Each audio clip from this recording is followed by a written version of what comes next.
السلام علیکم ورحمۃ اللہ۔ پیارے بھائی، آپ کا سوال ہے آمین۔ تو جلال الدین قاسمی حافظہ اللہ نے جو کہا درست کہا۔ صحابہ کرام اونچی آواز سے، بلند آواز سے مل جل کر آمین کہتے، کیونکہ نبی صلی اللہ علیہ وسلم کی یہ سنت ہے اور آپ کا یہ فرمان ہے۔ وائل بن حجر رضی اللہ عنہ راوی ہیں، فرماتے ہیں کہ میں نے سنا نبی صلی اللہ علیہ وسلم کو جب آپ غیر المغضوب علیہم ولا الضالین کہتے تو بلند آواز سے آپ نے آمین کہی۔ ابو داود کتاب الصلاۃ باب التامین وراء الامام حدیث نمبر 932 اور اسی طرح 933 932-933۔ ابو ہریرہ رضی اللہ تعالی عنہ کہتے ہیں جب نبی صلی اللہ علیہ وسلم غیر المغضوب علیہم ولا الضالین پڑھتے تو آپ اونچی آواز سے آمین کہتے۔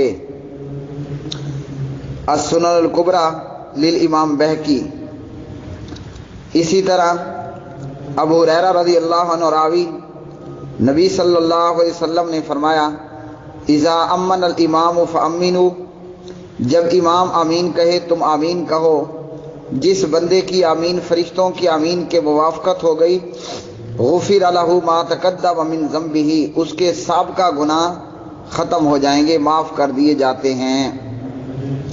صحیح بخاری کتاب الاذان باب جہر الامام بالتامین حدیث نمبر 780 اور اسی طرح صحیح مسلم حدیث نمبر 410۔ امام ابن خزیمہ رحمہ اللہ اس حدیث کی تشریح میں فرماتے ہیں اس سے ثابت ہوا کہ امام اونچی آواز سے آمین کہے، کیونکہ نبی کریم صلی اللہ علیہ وسلم مقتدی کو امام کی آمین کے ساتھ آمین کہنے کا حکم دے رہے ہیں، اور یہ اسی صورت میں ہوگا جب امام اونچی آمین کہے گا، مقتدی اس کی آمین سنے گا تو تب وہ امن الامام فامنوا پر عمل ہوگا۔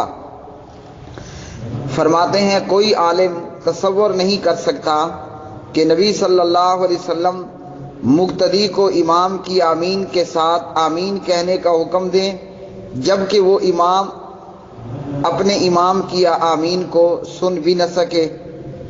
صحیح ابن خزیمہ کتاب الاذان والاقامہ باب الجہر بآمین حدیث نمبر 570۔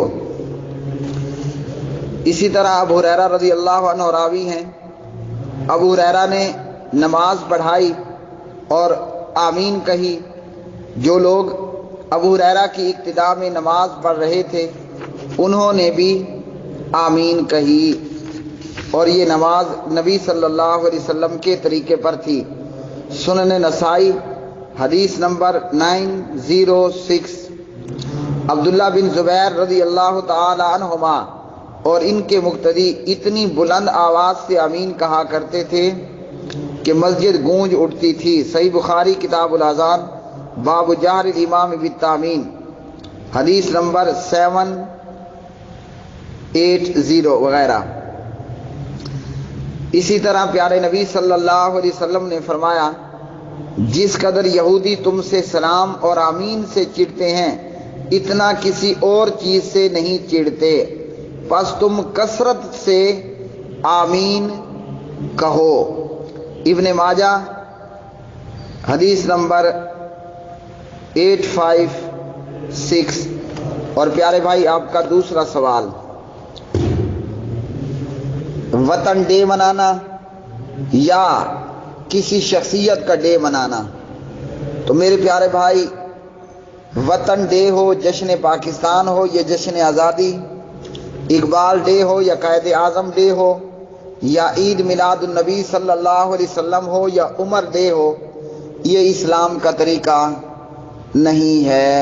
واللہ اعلم بالصواب۔